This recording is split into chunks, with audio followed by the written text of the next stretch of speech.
Maneva na say ma PENDREAM TV. PENDREAM TV there osia dem yopo.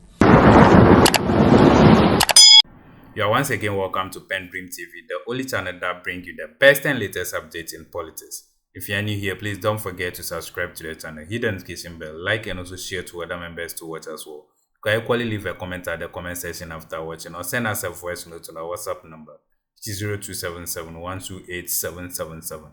Thank you. Join me listening to a powerful information on our channel today.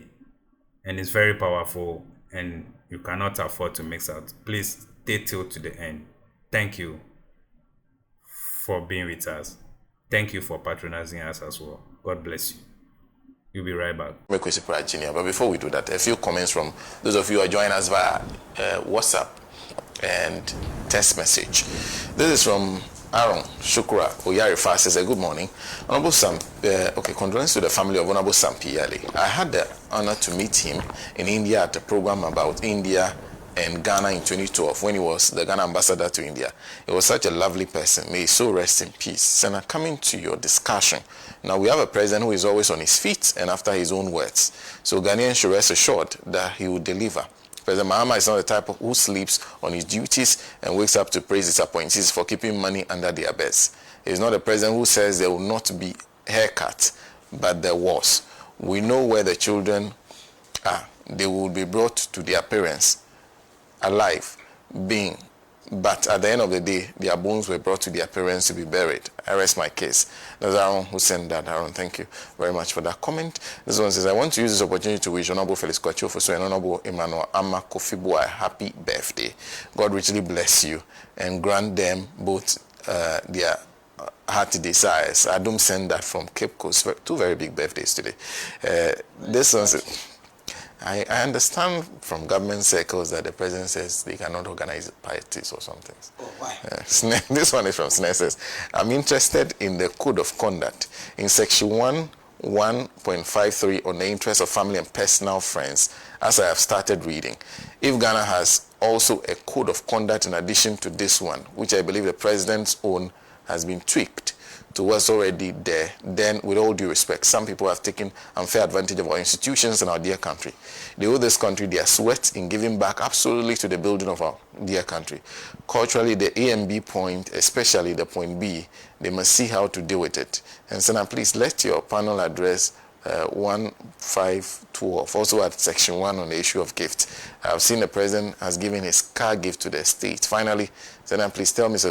Solo that truly is not every battle you fight, but in Ghana, the battle of position for power to survive you fight. Let the Chief Justice fight. That's from Snet, who said that. Snet, yeah. This one, Senator, from where I sit, some people at the Electoral Commission were working with more than 7 soldiers by now will be having sleepless nights. Sami Nadenta sent that. Sami says, Senator, good morning. Senator, please tell Hajed, okay. Hey. This matter. Okay, I will tell her after the show. I'll draw her attention to the message you sent to me. Alasan, I'm done from you, and he says, I find it both intriguing and baffling that some lawyers aligned with the NPP suggest the Chief Justice should remain in office while investigations into alleged misconduct are ongoing.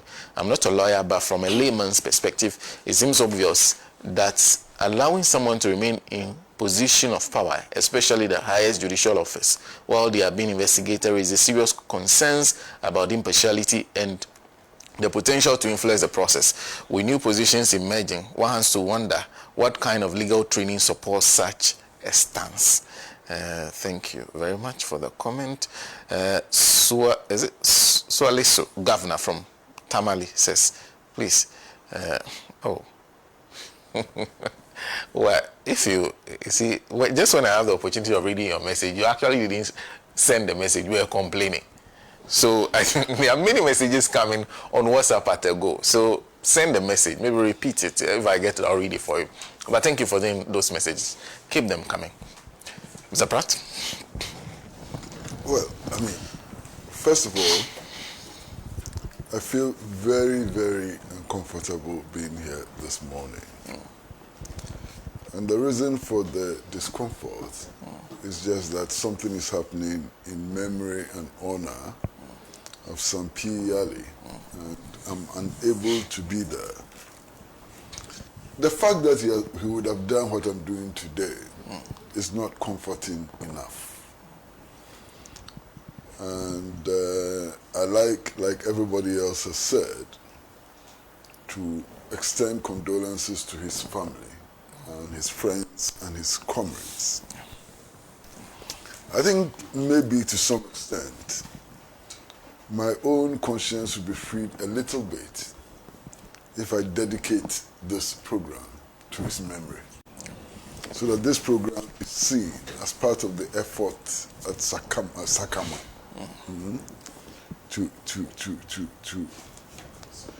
to pay some respect to him. You know, I've known some PERLE for probably about 40 to 50 years, you know, and I know him very well. And I've always known him as an advocate of the philosophy of Nkrumah, and very, very passionate about Pan-Africanism and so on. Many people know him differently, but this is how I've known him.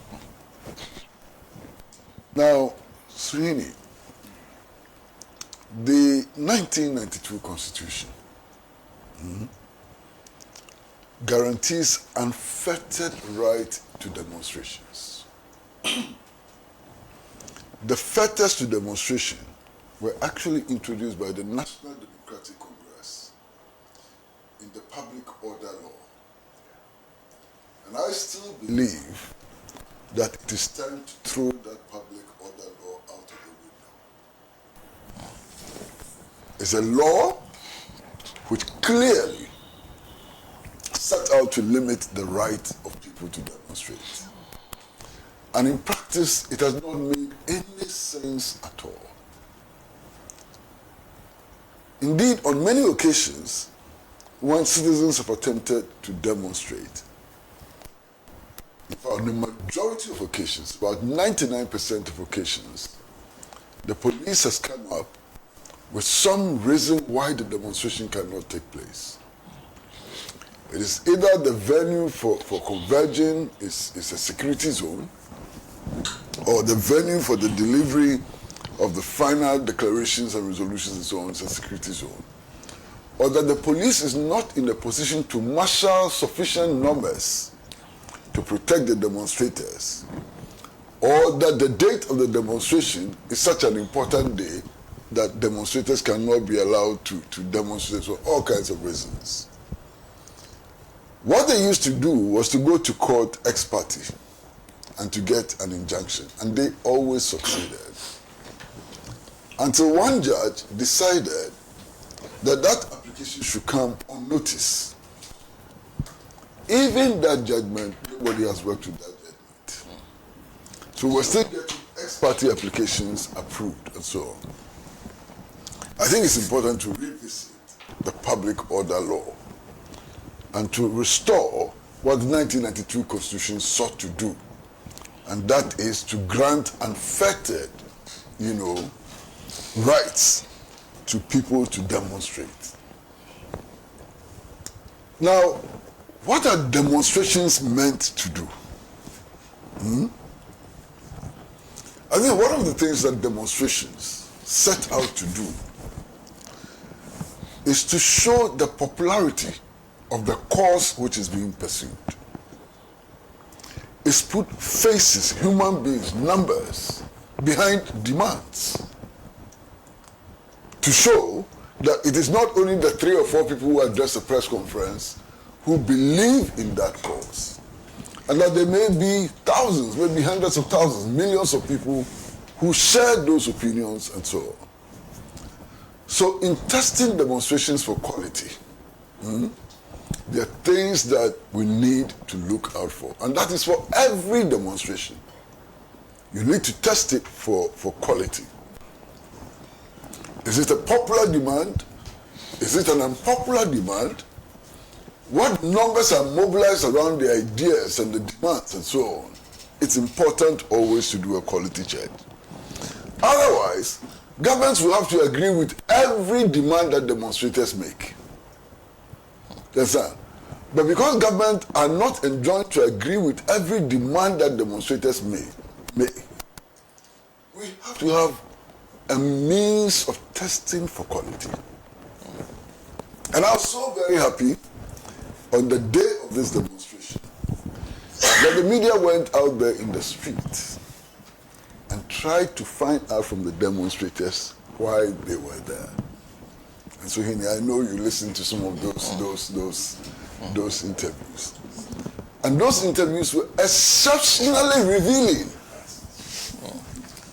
Indeed, from my understanding of the interviews, what I heard from the interviews, it did appear that less than 1/3 of those who participated in the demonstration were actually rallying behind the demands of the New Patriotic Party. And if I'm wrong, tell me. A few of those who were interviewed said, we are here to demonstrate because we don't have jobs. That's telling. That's revealing. A woman who was interviewed said, look, my sister has been sick for a very long time and we don't have enough money to take her to hospital. That's why we are here demonstrating and so on. So from the reasons that the demonstrators gave, it is doubtful whether the hundreds who poured out into the streets were really mobilizing behind the demands of the New Patriotic Party. But you see, the leaders of the demonstrations themselves also made it quite clear that the case of the Chief Justice was clearly a ruse. That was not the purpose of the demonstration. I happen to have been on one radio platform with my good friend Richard Ahiagba. And Richard Ahiagba said in plain language that their protest was not about legality or the Constitution. I said, wow. What was it about then? He said, politics. We mobilized people onto the streets because we were pursuing a political agenda. It is not about the Constitution and it is not about legality. And he made one very telling statement. He said that if you read the Constitution, if you follow the Constitution, if you follow legality, you cannot fault the president. This is the chief spokesperson of the New Patriotic Party. This is not Solomon Owusu. This is the chief spokesperson of the New Patriotic Party actually telling us that the protest is not about legality or was not about legality, is not or was not about the Constitution, but plain politics. I said, wow. But you see, this position was followed up by another statement which is most interesting. Many of the leaders of the New Patriotic Party, including the General Secretary, then came out to say, look, we are protesting because President John Dramani Mahama will go for a third term. So what are we protesting about? Is it because the Constitution is being violated? No. Is it because some law is being turned upside down? No. It is because somebody didn't sleep well. Or some people didn't sleep well. They had very bad dreams, and in the course of those dreams, it was revealed to them that President John Dramani Mahama will go for a third term. So I asked them, where do you get this from? Has the president said that he's going for a third term? Answer is no.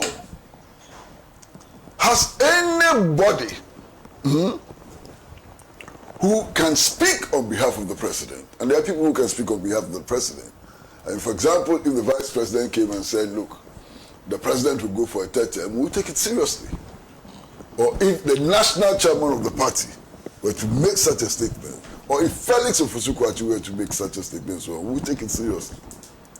Has any such person told us that the president wants to go for a third term? They say no. So what is the basis of this assumption? And there's no basis. So in one breath, they're telling us that they're not demonstrating because the Constitution has been violated. They're not demonstrating because they love the Chief Justice so much and so on, but simply because somehow, miraculously, through some magic, through some mind reading, something, they have come to the conclusion that the president will go for a third term. What a waste of time. Waste of everybody's time. You know, but even grant them that this may be the case. Now I've said publicly, and Suhini, I want you to take me seriously on this. No, it's okay. Hey, sorry. It's okay. I'll But take it. Suhini and Sena, you are interchangeable. Anytime I want this show, I need no, this No problem. You are interchangeable. yes. Mark this day. I promise, and I mean that promise, that if ever there's an announcement that President Mahama is going for a third term, he will be vigorously opposed. And I will join that opposition.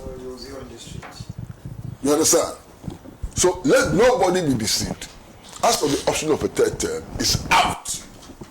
There's no reason why any president anywhere, not just in Ghana, would amend the national constitution in order to seek a third term. I think it's an insult to the population. Well, the statement that makes is simply that the president is irreplaceable. He's so special that nobody out of the 32 million Ghanaians can replace him. And I think that that's a huge insult which, if ever came up, needs to be resisted. And I make that promise today. However, I firmly believe that this useless and needless speculation about what the intentions of the president may be and so on, look, it's not a matter over which we should be mobilized to divert attention from the crucial issues that confront us into demonstrations and so on. It's a bloody waste of time. Complete waste of time. And I'm not going to lend myself to that. The other thing that I do, and we should all do, is to test for logical consistency in the statements that our leaders make, in the statement that our politicians make. And unfortunately, in this matter, all my tests for logical consistency have failed. Listen to the New Patriotic Party and its leaders. And they argue, quite boldly, that Justice Bafuboni is likely to be a beneficiary of decisions of the Supreme Court on the suspension or eventual removal of the Chief Justice, and therefore must be stopped from sitting as the presiding judge of the Supreme Court. This is the argument they make. But you see, this case is ongoing. There are petitions before the Supreme Court, and they are insisting that the suspended Chief Justice should be reinstated. And if she's reinstated, she will have the power to empanel the court, and she will have the right to sit on the panel. Can you see the logical inconsistency? So in one breath, when it comes to suspended Chief Justice, she has a right to sit on panels to make determinations in petitions before her and the bench over her own case. But as for Justice Bafuboni, he cannot. What logical inconsistency. Unbelievable. And the whole case is replete with logical inconsistencies. This is only one, just to demonstrate the extent of the logical inconsistencies. Now, again, beyond the logical inconsistencies, there is what you may call historical inconsistency. And that's also very interesting. The very people who today are claiming that, look, the president has to take some actions when he receives a petition in order to make the process transparent. The president, for example, ought to ask for the Chief Justice's version of events and so on. Were the very people who 8 years ago were arguing very strongly that the president only acts as a conveyor belt. Now, their argument is that the president is no longer a conveyor belt. When he gets a petition, he has to read the petition, he has to ask for the version of the person against whom a petition has been made, and has to make a determination about the weight of the petition even before reference to the Council of State. What historical inconsistency is this? Unbelievable. But they have no shame. They go on and do this, and they do it in our face with raised shoulders and so on. And I'm very worried, about that. Now, when they went through Article 146, and we've gone through Article 146 several times, today I don't intend to go through Article 146, and found that the president could not be faulted on adherence to the provisions of Article 146, they then just quickly jumped to Article 296. Very interesting. It has only 3 provisions, so I can read it. It's not long. It says, where in this Constitution or in any other law discretionary power is vested in any person or authority, A, that discretionary power shall be deemed to imply a duty to be fair and candid. Fair and candid. Underline those words. B, the exercise of the discretionary power shall not be arbitrary. And I think you all understand what arbitrary is. Capricious or biased, either by resentment, prejudice, or personal dislike. Personal dislike. And shall be in accordance with due process of law. And C, where the person or authority is not a judge or other judicial officer, there shall be published by a constitutional instrument or statutory instrument regulations that are not inconsistent with the provisions of this Constitution or that other law to govern the exercise of the discretionary power. It's clear. Now here is the analysis. If you look at Article 146, Article 146 insists that at every stage, the president ought to be acting in consultation with the Council of State. And that in the final stages, the decision of the 5-member committee is mandatory. The president has no discretion in that matter. He cannot say yes or no to any part of the recommendations of the 5-member committee. That's clear. So show me where personal interest and bias lies in this matter. First, look at the Council of State. The Council of State is made up of representatives of 16 regions. Elected, thank you, Sohini, elected 16 regions. It is made up of personalities, including the former Speaker of Parliament, who now sits as Chairman of the Council, and a former Chief Justice, and others who are deemed to be representing institutions like the Police Service, the Ghana Armed Forces, and so on. National House of Chiefs and so on. So show me how these ingredients in Article 296 can be manifest in the actions of the President. It is not possible. Personal interest can never arise. Personal prejudice can never arise. Because Article 146 itself has all the ingredients to check against what is described in 296, which devalues the essence of the exercise of discretion. So what are they talking about? I can't understand. I just can't understand. The only way you can understand what they are saying is to listen to them and to take them serious.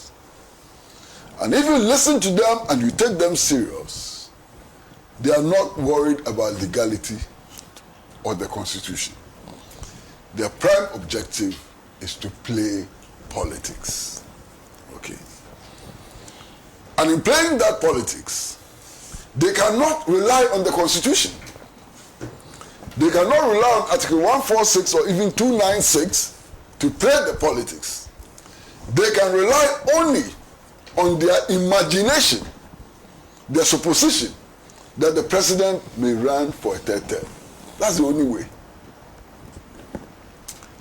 Now, there's something else which is extremely interesting. I'm sure you've all listened to them. They say, look, our worry is not so much about the sitting Chief Justice. Our real worry is that if we succeed, if we allow the government or the constitutional processes to end up in the removal of the Chief Justice, the chairperson of the Electoral Commission may follow. So let's stop it now. You know that agree? And that is interesting. Let us say, for the purposes of discussion, let us say that at the end of the day, evidence is established to show that the Chief Justice was incompetent. And that the Chief Justice engaged in acts of misbehavior grave enough to warrant her removal. Let us say that that is established. It may not be the case. But just in case that becomes the case, you understand? I will say that because the Chief Justice may have abused her office and so on, if another head of a constitutional institution misbehaves, that acts for which the Constitution calls for impeachment, the person should be left untouched. Is that the argument? Where is the sense in it? No sense. No sense. Complete no sense. So if the Chief Justice has misbehaved, has done acts of omission or commission which the Constitution insists, for which the Constitution insists she must be removed from office, and she's removed from office, if any other person heading or being a member of another constitutional institution behaves as the Chief Justice, the person must go. Yes. How is it difficult to understand this? Now they are hoping by raising these flags, people would then become immobilized. They are hoping that by raising these flags, when and if the Chief Justice is removed from power, then members of the Electoral Commission and other constitutional bodies will be saved whether they do right or wrong. But that's a daydream. It's a daydream because the Constitution is clear. The Constitution does not say that when you remove the Chief Justice, you cannot remove the chairperson of the Electoral Commission. The Commission does not say that if you remove the chairperson of the Electoral Commission, you cannot remove the chairperson of the National Commission on Civic Education, and so on. So they should stop the daydreaming and come face to face with the Constitution and try. And I know they understand the Constitution. You know, it's not that they don't understand the Constitution. They are simply playing the politics that they themselves say they are playing, and it is clear. But Sohini, the other thing they have done is to come up and say, look, what is contained in the petitions are frivolous. How do you remove a whole Chief Justice for the reasons contained in the petitions? Now I'm sitting here and I cannot say for sure that what has been published as the petitions are the petitions. I don't know.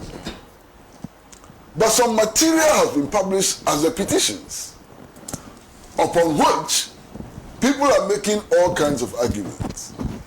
So let us assume, for the purpose of this discussion, that what we are seeing as the petitions are indeed the petitions.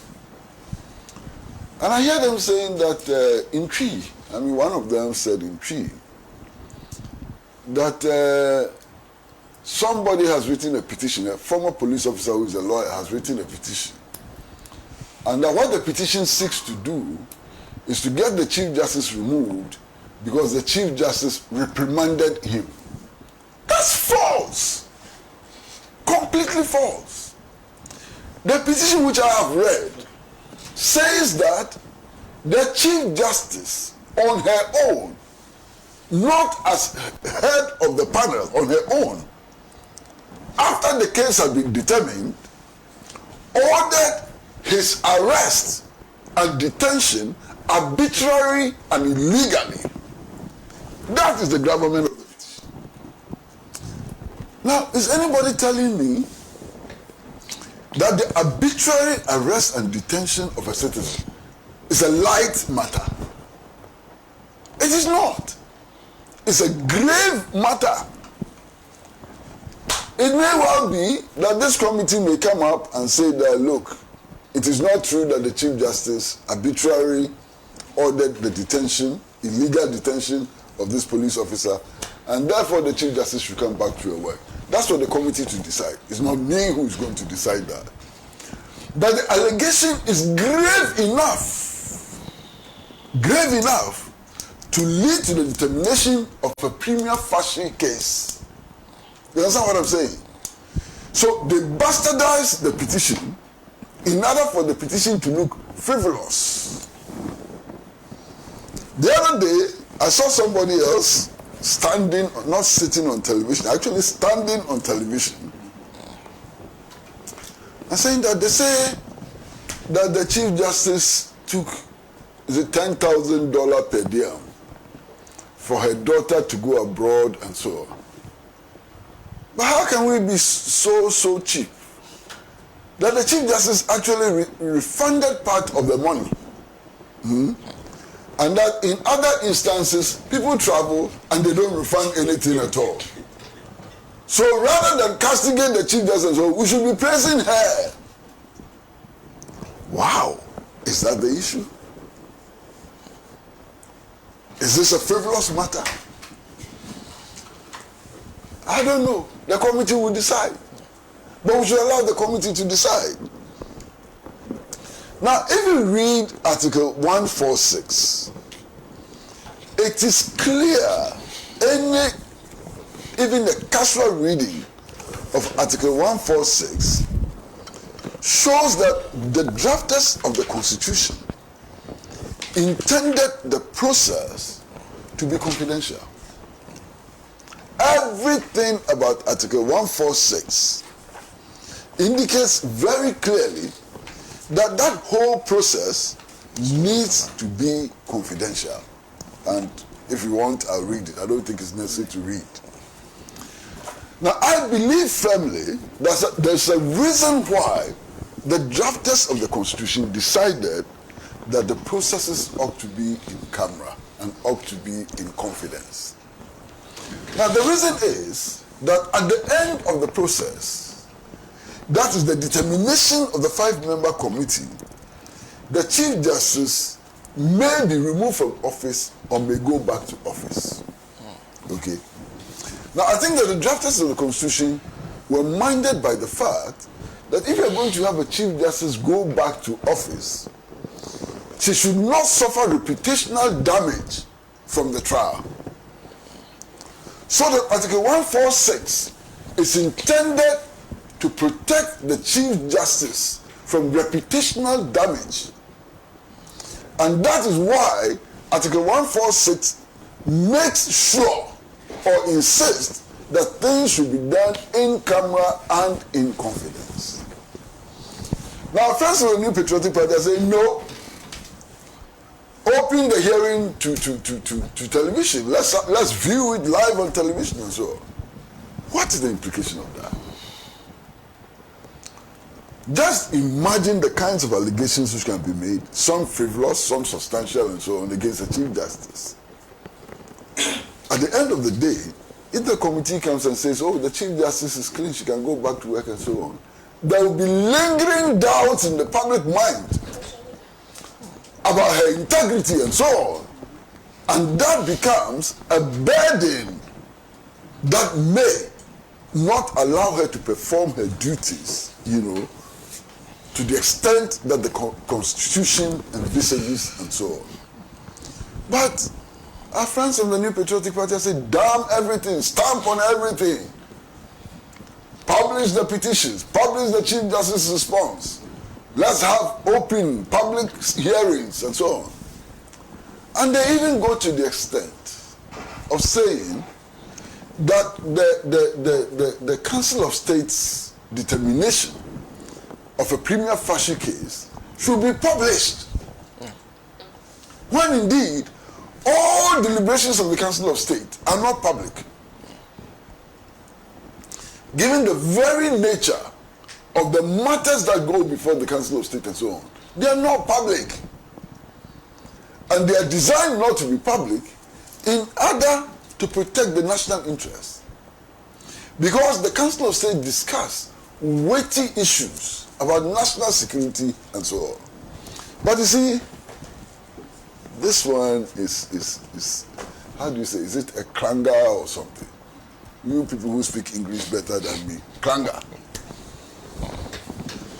They are saying that Supreme Court, Mrs. Supreme Court, not Supreme Court, Council of State decisions should be made public. We should even know the reasons behind their determination of a prima facie case to help with national security interests and so on. They are saying that. Then the Attorney General, and here we have to be very careful because the matter before the courts and the likelihood of contempt is very high. And I'm going to be very, very careful not to cross the boundaries. Charges have been preferred against Mr. Edubuahini, that's his name, I suppose. And then his lawyer writes a letter to the National Security Coordinator and says that stop this trial. Because if you don't stop this trial, matters of national security will become public. So when it comes to the criminal trial of a suspect, because matters of national security may become public, don't even try him at all. They're not even saying that try him in camera, but don't try him at all. Wow. But when it comes to the determination of a prima facie case against a certain Chief Justice, waive everything, including national security considerations and so on, and make it public. It doesn't make sense to me.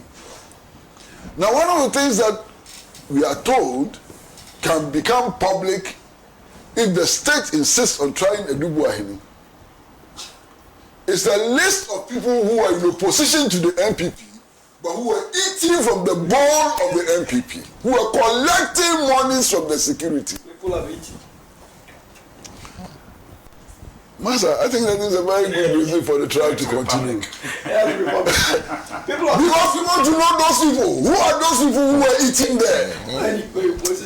You are eating. Yes, the people who are in opposition and were feeding fat from the New Patriotic Party. You think we don't want to know them? Whoa, everybody wants to know them. What? You don't want to know them? We want to know them. So that's not an excuse at all. In fact, that's an incentive for knowing who they are. Anyway, look, I've also heard them say that, look, there's no constitution which is perfect.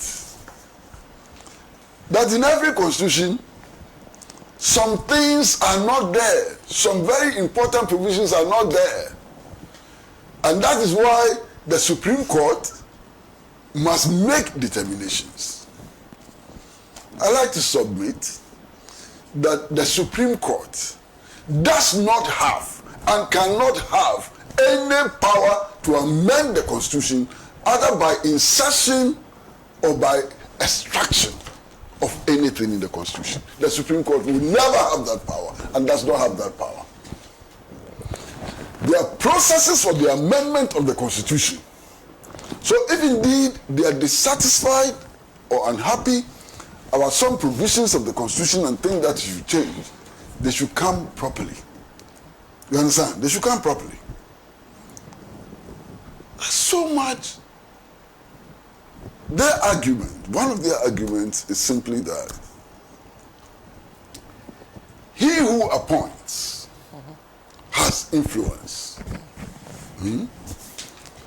Or that he or she who appoints has influence and can contribute to the determination of cases.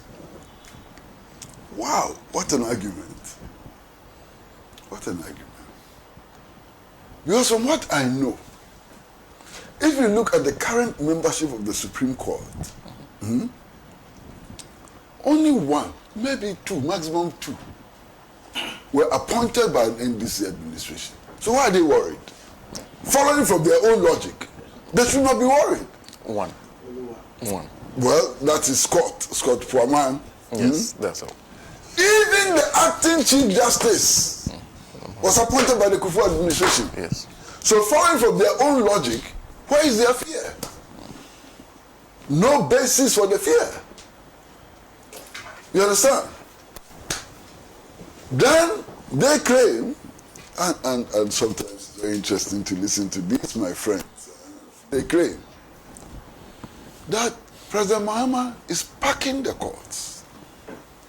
Now, when anybody makes the allegation that somebody is packing the courts, what they're simply doing is that they're saying that through the process of appointment, people are being put in the court who unthinkingly will follow the dictates of the person who is appointing them.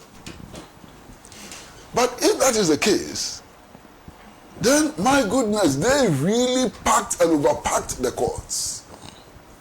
Based on what they are saying, you understand? I don't believe that their argument, can stand any test. Because in this particular case, which was determined in the Supreme Court, there was a 3-2 majority decision. The three included Yoni Kunedi, my very good friend. Yeah. I haven't seen him for years, but my very good friend. Yoni Kunedi was not just appointed by Nana Addo Dankwa Akufo-Addo. He cut his teeth in the legal profession in Akufo-Addo's chambers. And when we used to meet in Akufo-Addo's office to plan Kumi Preku and so on, he was there, working there. He was one of our staunch allies and so on. And yet, he was part of the 3-2. Justice Bafo-Boni, appointed by the Kufuor administration, he was part of the 3-2 decision and so on. So that argument falls flat. It has no basis at all. It falls flat. And so on. And they should stop making that argument because it doesn't impress anybody. I would have liked to talk about what some people have said is the misuse of the Ghana Bar Association, in order to further the objectives of those who have shamelessly hidden behind this process, this Article 146 process, to make all kinds of noises. So, and I do quality tests. And the quality test, in fact, I've been told that my figures are wrong. I used to use some figures, I'm told that they are completely wrong. I used to say that there are 5,000 members of the Ghana Bar Association. I'm actually told that there are 8,000 and more members of the Ghana Bar Association. 8,000 and more members of the Ghana Bar Association. The people who attended that mid-year bar review conference were 200, according to their own records. By the time this decision was taken, 148 of them were not there. They are left. They didn't think that this was an important matter. So 52 members took that decision. And out of the 52 members, 7 abstained. This is the quality of the decision they are throwing about everywhere. This is the quality of the decision. And the quality of the decision also is manifested in the various contradictory statements which are coming from the same bar association. Today this, tomorrow that, yesterday different, and so on. Look, I grew up knowing that most of the time, indeed all the times, people around the world and from all cultures and so on demonstrated for their leaders to uphold constitutions, not to violate constitutions and so on. This is the first time in my history that a group of politicians are actually holding a demonstration and calling on the president to violate the constitution. Wow! They are holding a demonstration, begging the president, putting pressure on the president to violate the constitution. What kind of people are this? So you are finished. Thank you. It is important to be fair to President Mahama. And here I'm not even making reference to the government. Because a lot of these promises were made when the government was not in position. And indeed, they were also implemented not by a government, but by him as president-elect. You understand? So it's important to get these parameters correct. And I think it's absolutely important to be fair to him. He has 4 years to run this country. And we should be careful not to judge him only on the first 120 days. It's absolutely important. It's important to be fair to the president. Having said that, I'd just like to state what I just started stating now. Okay.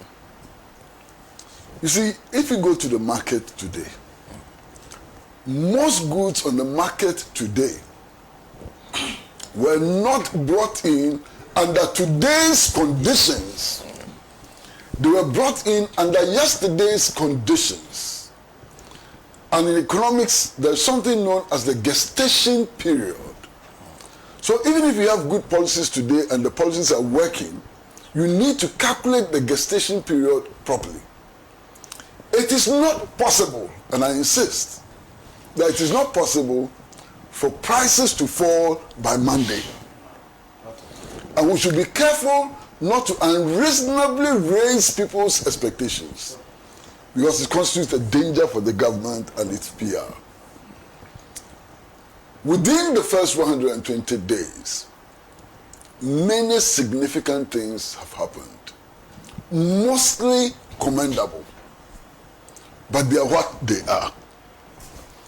I agree with my brother Suhini, for example, that when it comes to asset declaration, none of the appointees of the president as at now has violated the constitution. Those who have not declared their assets, even as at now, have not violated the constitution. They have only not abided by, an injunction placed on them by the president. Yeah. And I think that we have to understand it within that context. Now, it's important also to note that since the Fourth Republican Constitutional Dispensation began, no president, and I mean no president, apart from President Mahama, has taken punitive action against his ministers or appointees for not meeting their obligation, constitutional or otherwise, to declare their assets. He's the only president who has done it for the first time. Okay. Now, this is not to say that everything is okay with assets declaration, because everything is not okay with assets declaration. So I remember clearly in 1991-92, the New Patriotic Party campaigned against the assets declaration regime, which excluded spouses from the declaration of their assets. I remember this very clearly. Now, the assumption was that if they ever came to power, that regime would change. It came to power in 2001, it didn't change. The NDC's campaign, which was then led by Professor Mills, also promised to change that regime. It hasn't changed up to today. Okay? And there's no promise of changing that regime up to today. So that's work to be done. It's unfinished business and so on. Now, I think that it's linked also with the publication or the launching of the Code of Conduct for public appointees. I don't think that there's anybody who can say that that's a bad step. That's a very good step. Even though, again, some of the things there are not constitutional or legal. There are no laws to back them and so on.